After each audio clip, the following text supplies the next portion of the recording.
Hello बच्चों, कैसे हो? Good morning all of you.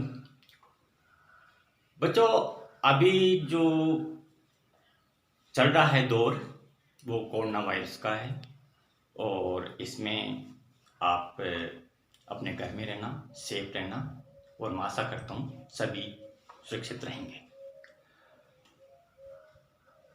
इस पीरियड के अंदर अब जो क्लासेज होंगी वो ऑनलाइन की होंगी, और जो टॉपिक दिए जाएंगे आपको वो ऑनलाइन होंगे। जो भी डाउट्स होंगे आप वो नेक्स्ट क्लास में हमें बता दीजिए, तो आपकी जो प्रॉब्लम होगी वो सॉल्व कर दिया जाएगा। तो नाउ स्टार्ट करते हैं कि जो यूनिट 8 है, लेबोरेटरी और पेट और rabbit animal production management. Laboratory, rabbit और pet animal production management, unit 8 ये स्टार्ट करेंगे अपन। फर्स्ट ऑफ ऑल बच्चों की बात यह है कि what is mean by laboratory animals, कि लेबोरेटरी एनिमल्स कौन से होते हैं, क्या है कि उनको लेबोरेटरी एनिमल्स ही क्यों कहेंगे। तो इसमें नोट करिए, the animal which are used in laboratory for experimental and diagnostic purpose, which is known as laboratory animals. They also resemble in the result with animals or human. Such animals are small, tame, easy to handle, nor much expensive. जो ऐसे animals होते हैं वो small होते हैं, टेम होते हैं और इजी होते हैं हैंडल करने में। जो लेबोरेटरी एनिमल्स होते हैं, अब example of the laboratory animals कौन कौन से हैं देखिए। Mice, rat, guinea pig, rabbit,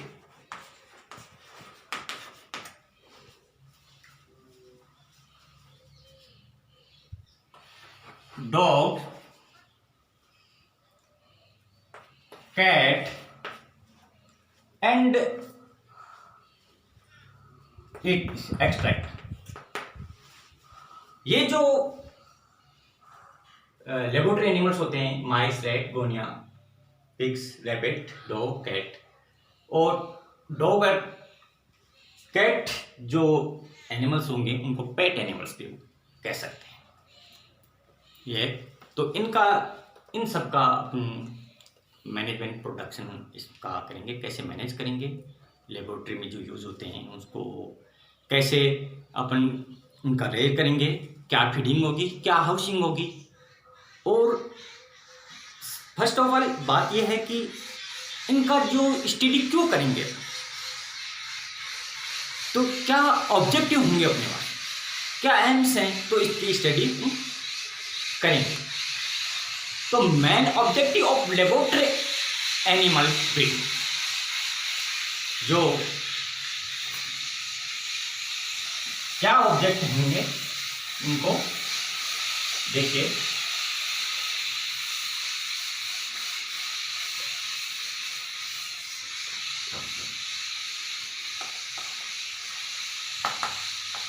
main objective of laboratory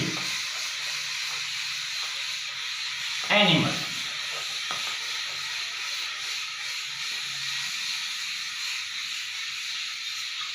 main objective of laboratory animals. क्या ऑब्जेक्टिव? तो फर्स्ट ऑफ ऑल अपन देखते हैं कि जो ऑब्जेक्टिव में सब जानते हैं कि जो एक्सपेरिमेंटल और डायग्नोस्टिक पर्पज के रूप में इसका जो मेनली यूज में लिया जाता है। तो नोट करिए, the most important objective of laboratory animals in their experimentation but the welfare of the animal। जो एक्सपेरिमेंट किया जाता है जिन एनिमल्स का, लेकिन उनके साथ में एनिमल वेलफेयर के अनुसार ही इसको यूज में करते हैं। And for research is also important. जो रिसर्च इम्पोर्टेंट होगा उसके लिए इनको अपन एक्सपेरिमेंट करेंगे और डायग्नोस्टिक पर्पज के रूप में इसको यूज में करेंगे। इसके अलावा some others objectives are to produce the animal to show standard response to experiments। They all should be of same species, subspecies, strain and same age group। And second objective, they should be reared in similar environmental conditions। They should be acute, alert, disease free and have positive response to their handlers। तो ये इसके जो 3 to 4 जो main objective हैं, इसके अनुसार ही अपन इनकी study करेंगे। जो अपने लेबोरेटरी में काम में ले जाते हैं, जो एक्सपेरिमेंट के रूप में उनका यूज करते हैं, तो ये अपन को ऑब्जेक्टिव हो गए। अब नाउ जो अपन आगे चलते हैं, we see the utility of different animals. It seems different according to animals. जो एनिमल के अनुसार अपन की उनकी यूटिलिटी लेंगे। तो देखिए, utility of laboratory animals. First of all जो यूटिलिटी ऑफ डिफरेंट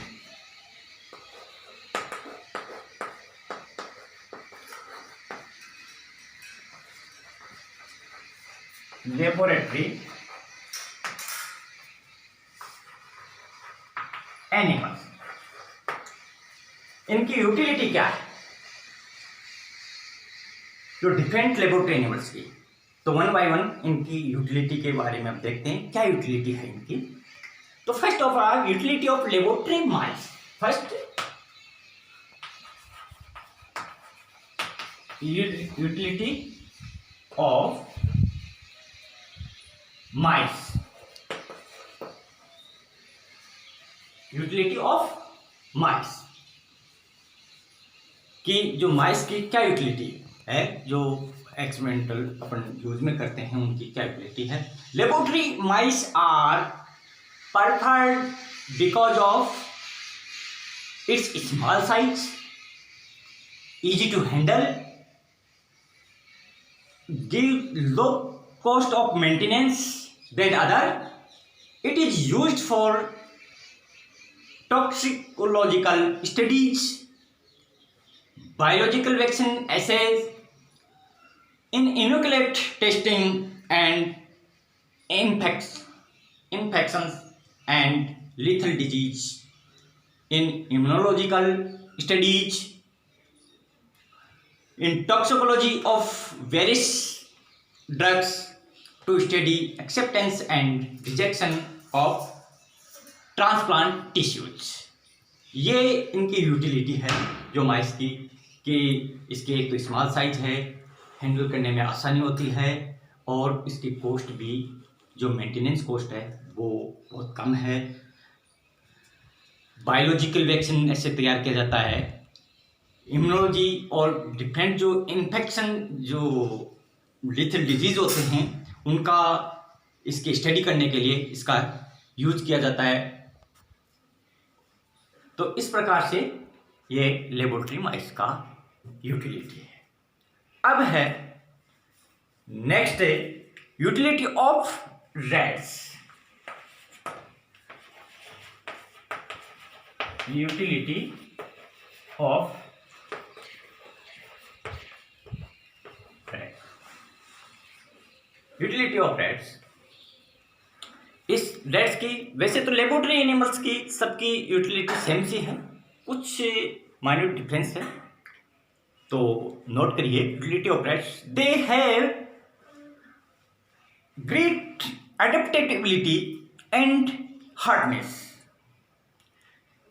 जो माइस के से ज़्यादा जो रैट के अंदर एक तो एडिबिलिटी एंड हार्डनेस ज़्यादा होती है, ये मेन इसकी यूटिलिटी है। They are suitable for endocrinology, pharmacology, toxicology, and neurosciology, experimental and physiology, and nutrition research.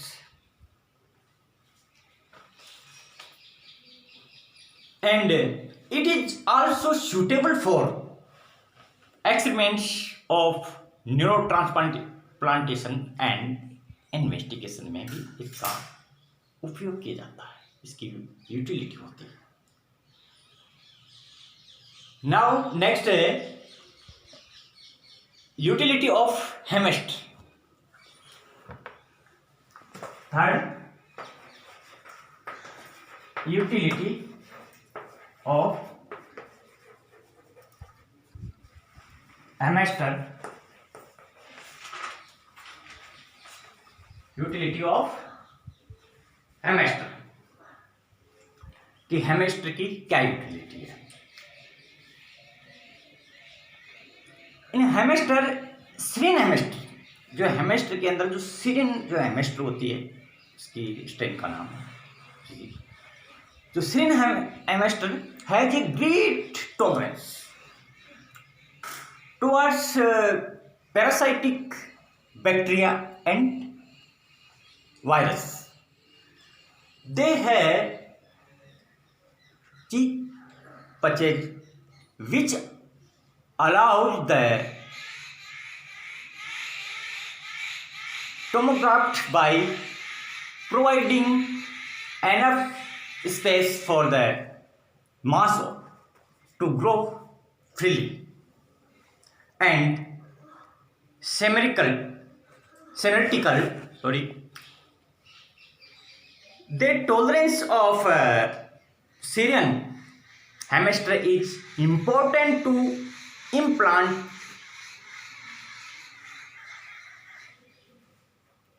foreign tissues in cancer research। जो इसका foreign tissue in cancer research में इसका mainly इसका उपयोग किया जाता है। It is also used in endocrine and disinfection, parasitological, dental research and inhalation study to study the physiology of temperature। इसके साथ में जो पैरासोलॉजिकल, डेंटल रिसर्च में और इनहेलेशन स्टडी और study of physiology of temperature का भी, जो टेम्परेचर होता है उसके भी इसकी यूटिलिटी होती है। तो इसका जो यूटिलिटी है हेमिस्टर। अब नेक्स्ट है utility of guinea pig.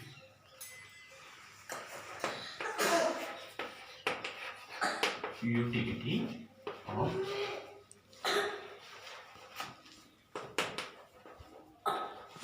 गुनिया pig. Utility of guinea pig.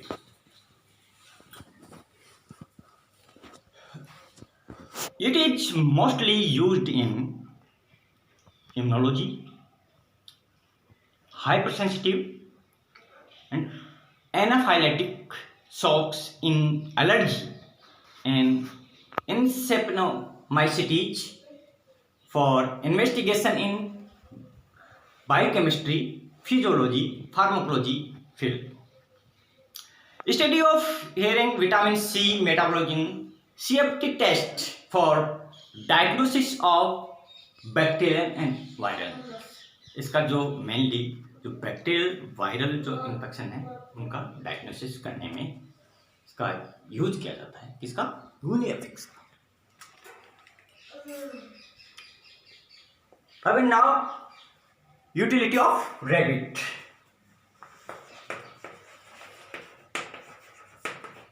Utility of rabbit.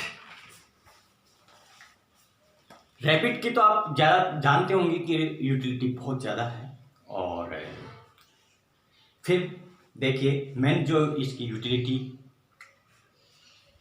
It is importance in studies of hypertension, infectious disease, biology and embryology, toxicology and cardiac surgery extra. तो इस प्रकार से इसकी जो biology में special study के लिए जो रैबिट्स का बहुत ज़्यादा स्टडी की जाती है और इसका जो लेबोरेटरी एनिमल्स में उपयोग ज़्यादा किया जाता है। Biology students use them for training के लिए भी इसका यूज में करते हैं। In this way stages that these laboratory animals are of many usages in biology. Veterinary, agriculture और साइंस रिसर्च में इसका जो यूज किया जाता है लेबोरेटरी एनिमल्स का।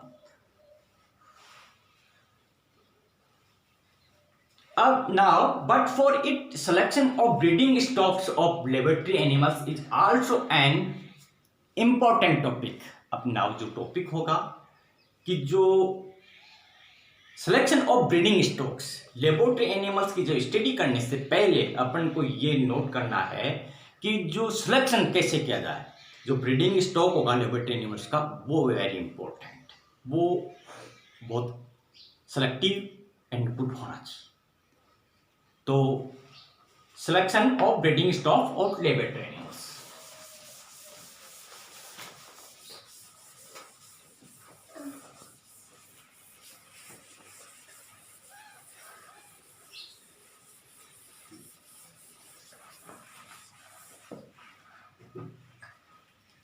Selection of breeding stock, selection of breeding stock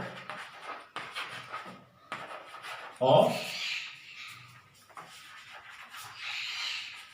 laboratory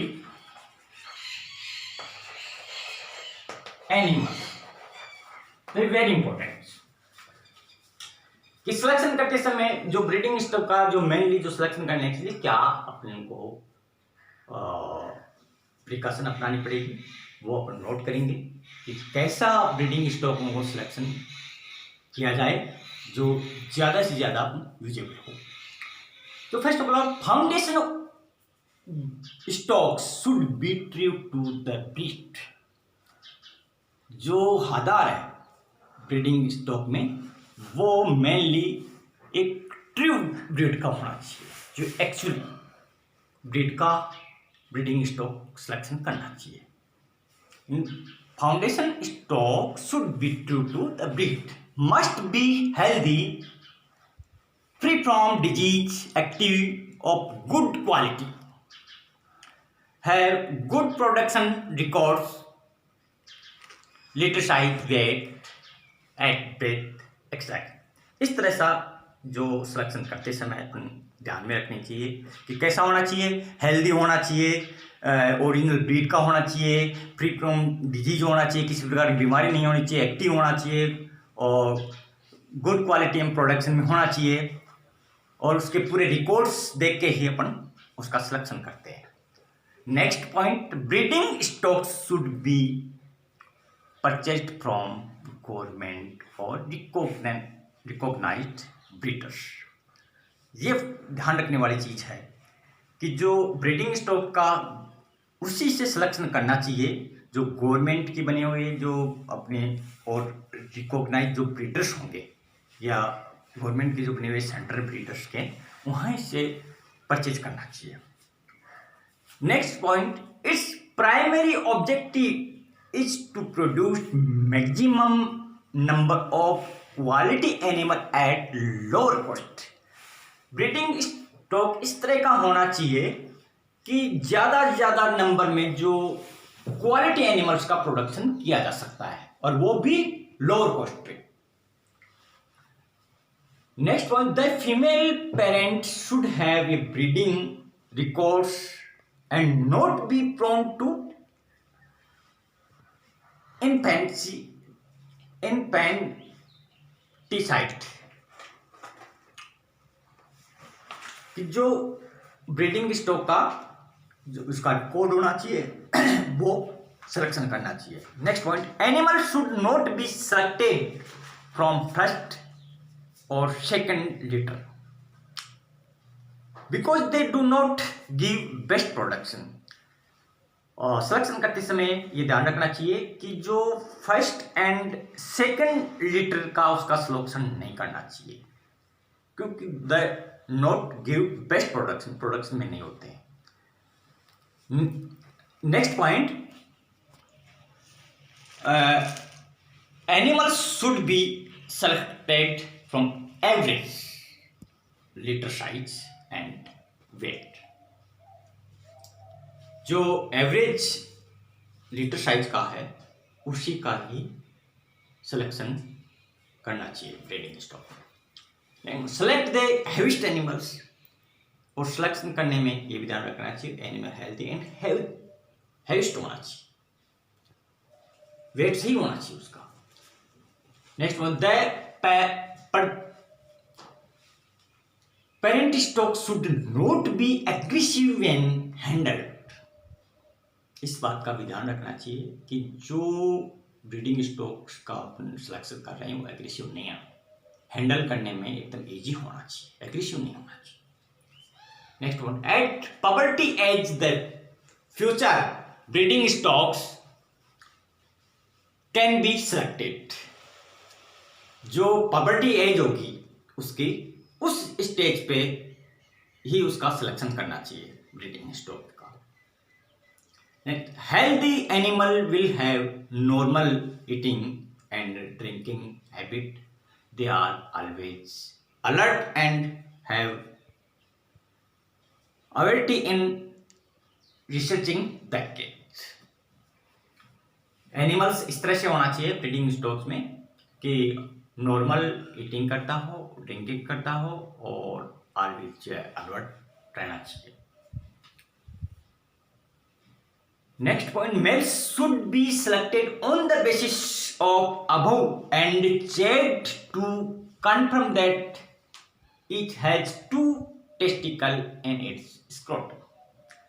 जो मेल्स का जब सिलेक्टेड करते हैं अदर बातों को ध्यान में रखते हुए, सब जो अपन ने अभी डिस्कस किया है, इसके अलावा उसको ये भी ध्यान रखना चाहिए कंफर्म दैट ईच हैज जो two testicles in the scrotum. Scrotum में टेस्टिकल दोनों होना जरूरी है। तो मेल के और फीमेल के लिए जो अपन ब्रीडिंग स्टॉक्स के बारे में, जो सिलेक्शन के बारे में अभी डिस्कस किया, इन सब बातों का ध्यान रखना चाहिए कि वेरी इंपॉर्टेंट। नाउ अब है जो care and housing standards of laboratory animals का। अब आगे अपन डिस्कस करेंगे care and housing standard.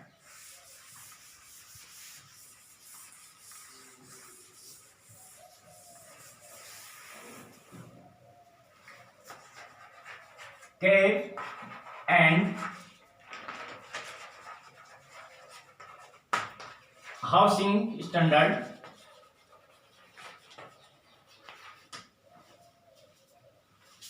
of laboratory animals।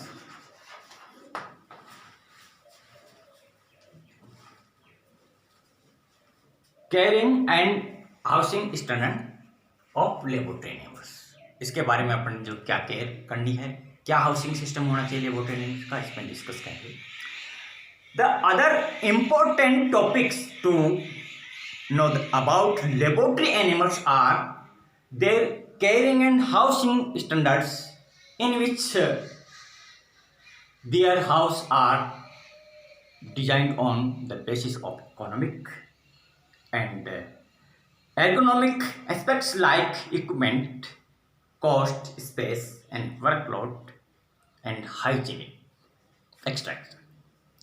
इन बातों का ध्यान रखना चाहिए कि जो स्पेशली जो हाउसिंग का अपन सिलेक्शन करते समय कि कैसा होना चाहिए, कि उसके लिए अपन ध्यान रखना है कि उसकी जो डिपेंड किस पे होता है, एक तो इकोनॉमिक्स बेसिस पे और एक एग्रोनॉमिक एस्पेक्ट पे डिपेंड करता है। जो इक्विपमेंट कैसा होना चाहिए, कितनी कॉस्ट पे आ रहा है, स्पेस, वर्कलोड और हाइजीनिक, इन दानों को ध्यान में रखते हुए अपन हाउसिंग सिस्टम का सिलेक्शन करना होता है। तो फर्स्ट ऑफ ऑल जो वन बाय उनका अपन कैसे हाउसिंग और केयर करनी है अपन नोट करेंगे और उसके डिस्कस करेंगे। Care and housing standard of mice. First of all care and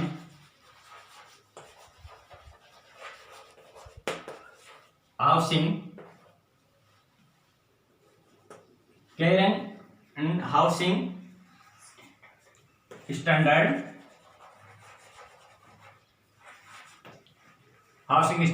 of mice।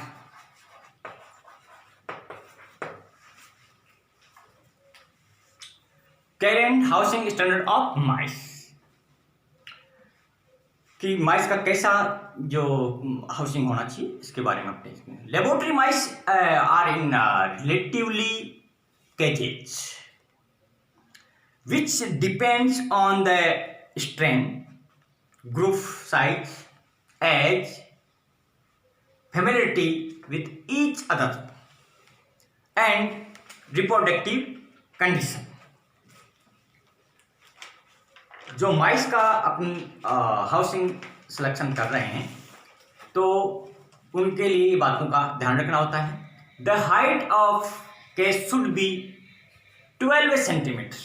उसकी जो हाउसिंग की जो हाइट होगी कितने सेंटीमीटर होनी चाहिए, 12 सेंटीमीटर, कितने उनकी हाइट होनी चाहिए। And floor space ranging between 40 to 100 centimetre. Floor space कितना होना चाहिए, ये height and floor space 40 to 100 centimetre square होना चाहिए, ये फ्लोर स्पेस होना चाहिए। Which are made of polycarbonate और पॉलीप्रोपिलीन। पॉलीकार्बोनेट और पॉलीप्रोपिलीन जो पॉलीकार्बोनेट का किसका होना चाहिए, विथ सॉलिड फ्लोर।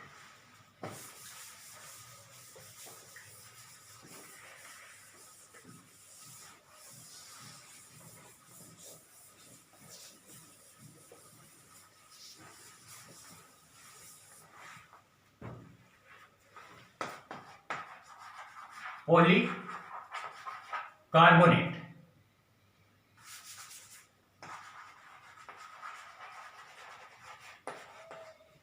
और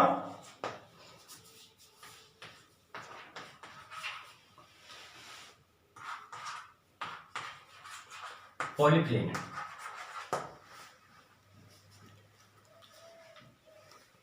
पॉलीप्रोफिलीन,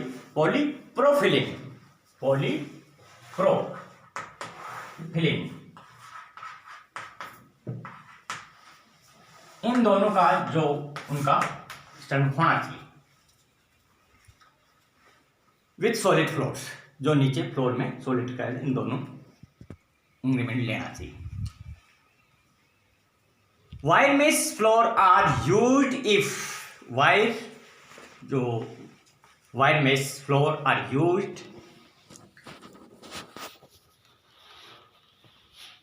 if experiments require continuous collection of feces or urine or elimination of contact between the animal and bedding material. They prefer solid floor.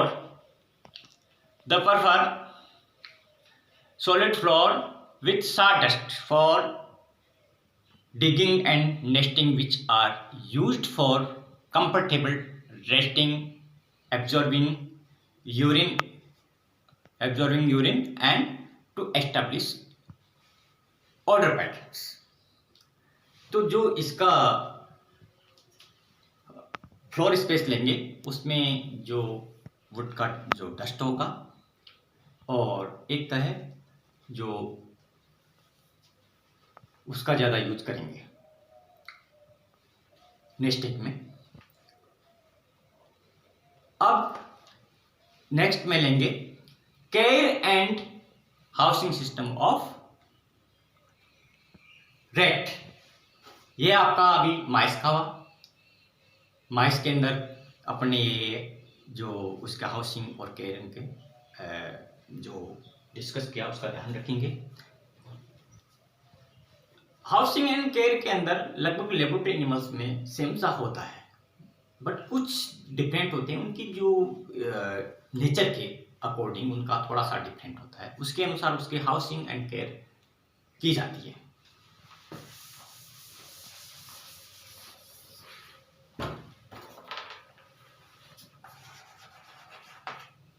Care and housing standard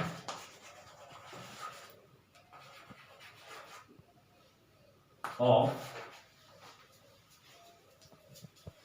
rats. Laboratory animals में जो care and housing standard of rats का कैसा होगा इसके बारे में discuss करते हैं। The floor space should be enough.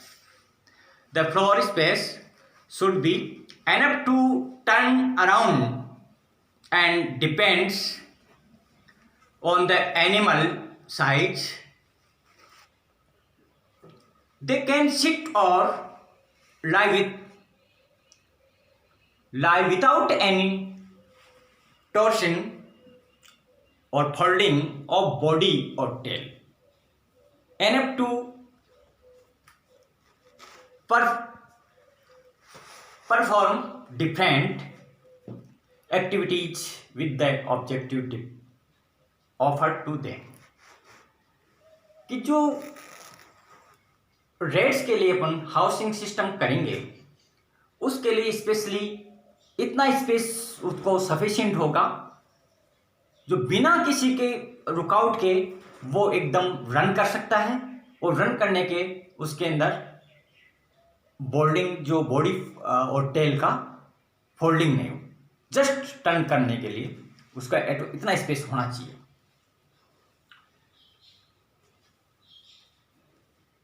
Their height should be enough to observe exploratory behavior of rats, so it should 23 to 30 centimeter। 30 centimetre इसके हाउसिंग की हाइट होनी चाहिए, 23 to 30 centimetre. Caging material should be harness enable, easy to clean and style, resistant to waste products and able to withstand attempts to escape। उसका जो केजिंग जो material होगा वो इस प्रकार का होना चाहिए। तो किसी प्रकार का उसके पहले उसको स्टाइल करके रखना है, क्लीन रखना है, किसी प्रकार का उसके डस्ट या कोई ऐसी प्रॉब्लम नहीं होना चाहिए। For the cage polycarbonate and polypropylene का होना चाहिए। अभी अब जो अपने माइस के अंदर भी टेस्ट करके आता है पॉलीकार्बोनेट और पॉलीप्रोपिलीन मेटेरियल का यूज करना चाहिए। It's perfect for lightness, no noise, better heat, insulation. Paper towels or wood wool are recommended for जो पेपर टॉवल्स और wood wool recommended for bedding animals as nesting method, specially जो रेड्स के लिए जो पेपर टॉवल्स और इसका जो ब्रीडिंग पेटल है वो नेस्ट के लिए यूज करना चाहिए। नेक्स्ट है now housing standard of guinea pigs.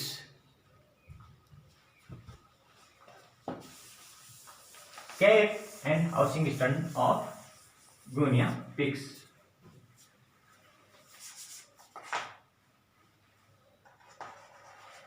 Cave and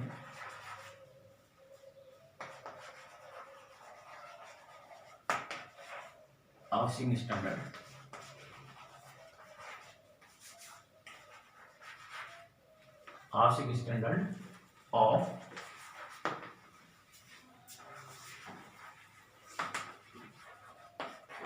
guinea pig. अब इसके लिए कैसे करेंगे अपन, इसका भी लगभग सेम होगा लेकिन फिर भी अलग अलग नेचर और स्पीशीज के अनुसार उनका करेंगे। थोड़ा सा डिफरेंस है, इसके अंदर मेल एंड फीमेल को एक साथ रखा जाता है ताकि जो फाइटिंग प्रॉब्लम या और कोई प्रॉब्लम नहीं आती इससे ज्यादा। तो फर्स्ट देखिए, इसमें नोट करिए, for guinea pigs are one male and one female are preferred for housing. Housing इस तरह से किया जाता है उसका जिसको मेल और फीमेल दोनों रखा जा सकता है उसको एक साथ, to avoid fighting and threat display.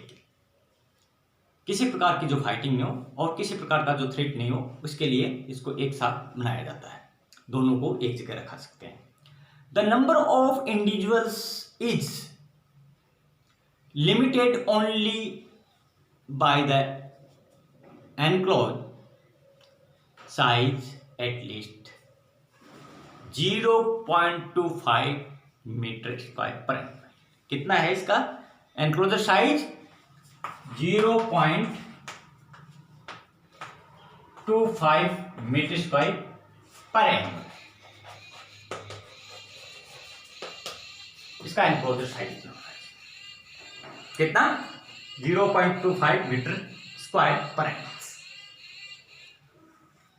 Females can be housed in large group. Female को लार्ज ग्रुप के हिसाब से उसको हाउस किया जाता है। Although the level of aggression is high in all female groups than one male and several female groups, the agonistic behavior depends on the grouping of male and female. Their housing can be in pens or cages. उनका जो housing होगा उसका pen में भी रख सकते हैं और केज में भी रख सकते हैं, दोनों क्लास में यूज कर सकते हैं। Ground house give good experience as it provide sufficient space. जो ग्राउंड का जो इसको हाउसिंग बनाएंगे वो अच्छा रिजल्ट देगा, उसके लिए सफिशिएंट स्पेस होगा, वो अच्छा ज़्यादा अच्छा रहेगा। It should not be over crowded to avoid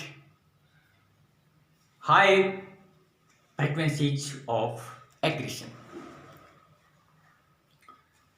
The cage size should not be less than 25 centimetre पर एनिमल। जो केज साइज का हाइट होगी वो कितनी होगी? 25 centimetre square per animal and इससे कम नहीं होनी चाहिए, 25 सेंटीमीटर पर एम एंड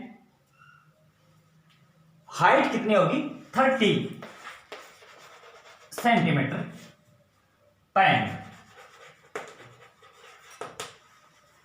साइज इसकी 25 सेंटीमीटर एंड हाइट 30 सेंटीमीटर होना चाहिए। तो ये हाउसिंग का जो आपने पढ़ा और आप जो भी इसके अंदर आपने नोट किया है, जो बताया है, मैंने पूरा डिटेल में आप देख लेना, उसको नोट करना। इसके साथ ही मैं जो टॉपिक आज अपने जो स्टडी किया है, डिस्कस किया है, उसका मैं जो कॉपी आपको प्रोवाइड करवा रहा हूँ, नोट्स कॉपी, तो आप देख सकते हैं, या भी जो भी कोई डाउट होंगे वो आप इसके फिर से नेक्स्ट क्लास में डिस्कस कर सकते हैं। देखिए, ये आपका नोट्स की जो मैं जितना अपन डिस्कस किया है उसकी मैं प्रोवाइड करवा रहा हूँ, वो देखिए, आप नोट करना। ये सेकंड पेज है और ये थर्ड पेज है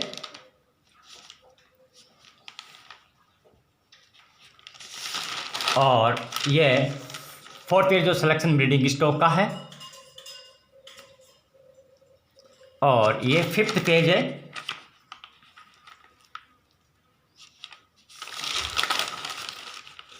और ये सिक्स पेज है जो केयर और हाउसिंग स्टैंडर्ड चल रहा है और ये सेवंथ पेज है हाउसिंग स्टैंडर्ड और गुनिया जो लास्ट में आपने। तो ये आज का जो आपका टॉपिक है वो कंप्लीट हुआ है। नए इसके जो भी डाउट्स होंगे आपको, जो नेक्स्ट क्लास में अपन उसका डिस्कस कर लेंगे। मेरे को अभी फ़ोन पे या ग्रुप पे कैसे भी आप कांटेक्ट कर सकते हैं। तो